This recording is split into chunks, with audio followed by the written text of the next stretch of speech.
Hello and welcome to a brand new TechCast video review. Today we're going to take a look at the Sony Ericsson Satio. Now, this is a brand new touchscreen device from Sony Ericsson, and as you can see it's a fully touchscreen device, no physical keypad.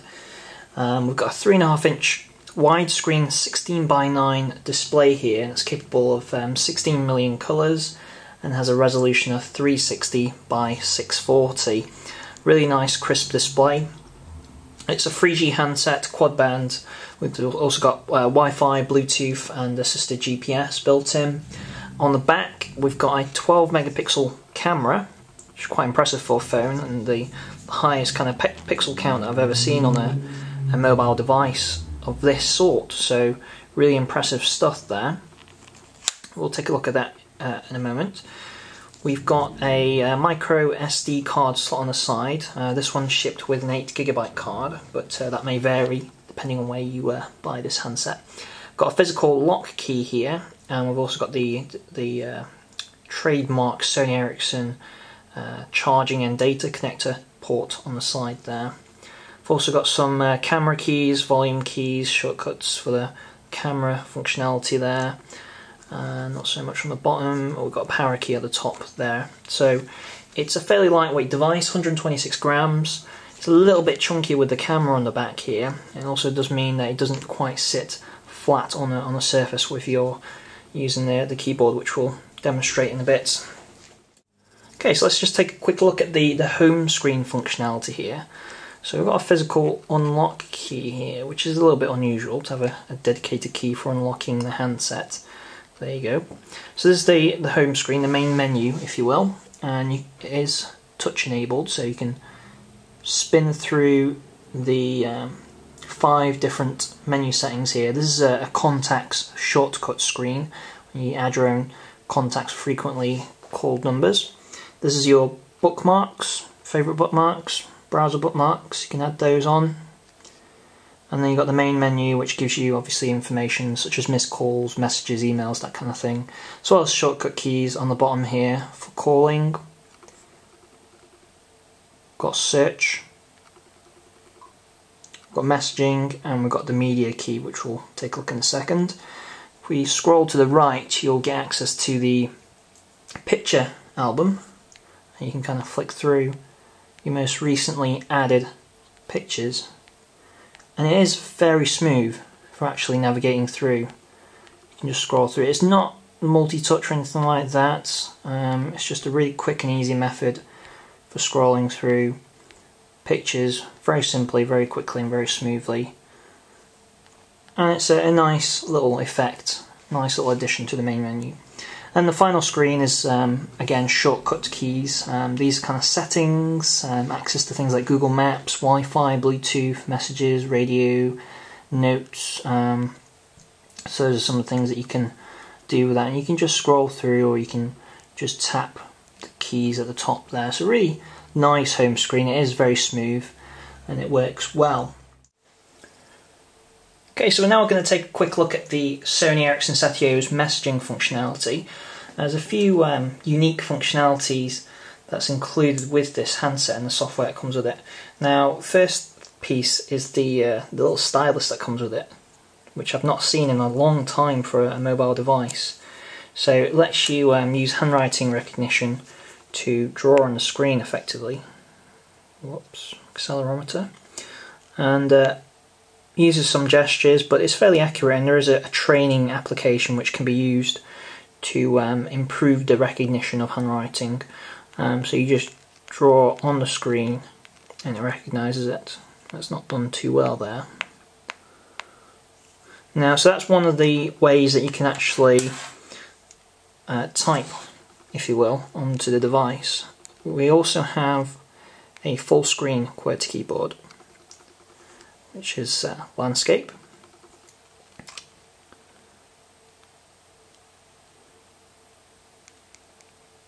And it's quite fiddly because the keys are spaced quite together. So let's type welcome.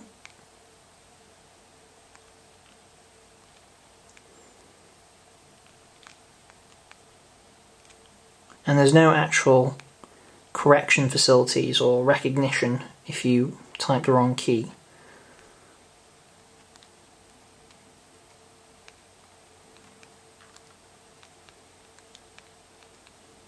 But it's fairly simple, and it does work quite well for those who do prefer a landscape keyboard. And obviously you've got the traditional alphanumeric keypad, which can work in landscape, but you can also have it in portrait mode as well. Okay, so that's the messaging functionality for the Sony Ericsson Satio. Okay, so the web browser does work in portrait and landscape mode, so you can flick between the two if you've got a wider website or content that fits better on a wider screen. So we've got the review section of the TechCast website up and running here, and there's quite a lot of content, graphic intensive, a lot of pictures. I want to just flip it into landscape mode so we can see a bit more of that detail. And we want to zoom out, so that's zoomed out fully, and you can actually see that the 960 pixel formatted website fits quite nicely on the display, and it flicks through quite smooth. And I guess that's partly down to the WebKit based technology that's used in the system here. And you can double tap to zoom in. Go back to the home page.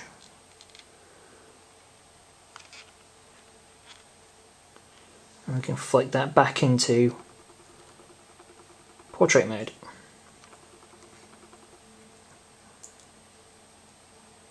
And zoom in. The only downside to the fact that it's not multi-touch is it does make it quite difficult to work your way around a large website. So, I mean, using that slider it's not particularly nice, and it's not very smooth. But, you know, it does the job. So that's the web browser on the Sony Ericsson Satio. So the Sony Ericsson Satio comes with assisted GPS, and we've also got integration with Google Maps here, so let's take a quick look at how that works. So this is the Google Maps functionality, and we're currently in Manchester on the map, and operating over Wi-Fi, so again your results may vary depending on your internet connection, just have to point that out.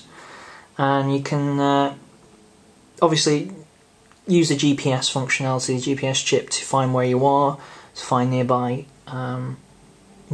points of interest, I guess, and also get directions. So let's go to Birmingham, and we do a zoom, and just show you how smooth it actually works.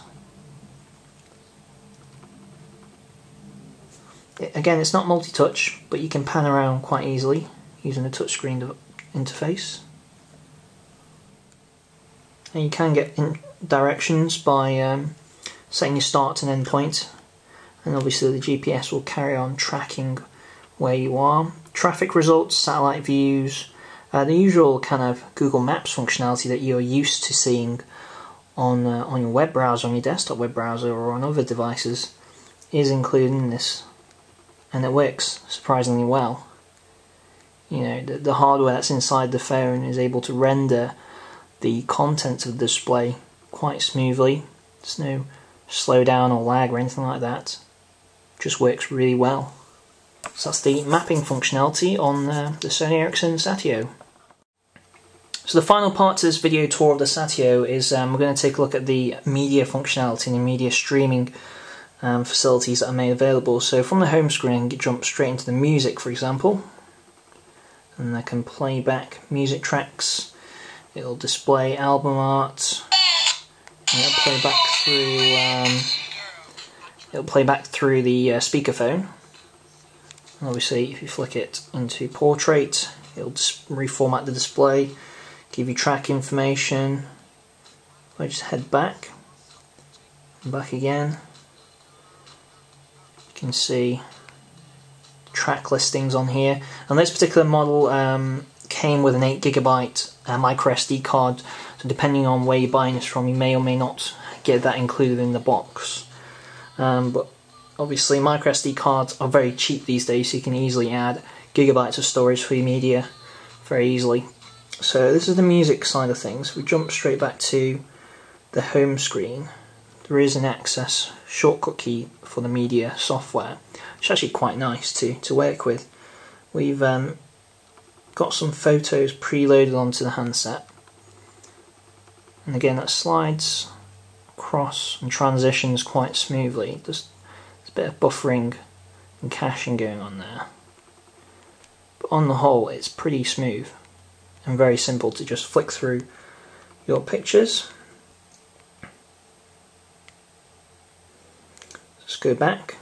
I want to show you some of the video streaming capability. So this handset comes with the BBC iPlayer integration. So I'm just going to start by streaming a video from the BBC iPlayer website. And this is running over Wi-Fi, so again your results may vary depending on how you're connecting, and it just does a quick buffering and it should start going. Let's just fast forward that a little bit. And the quality is actually really good in terms of its output. Sharpness, the display works well, colours are good.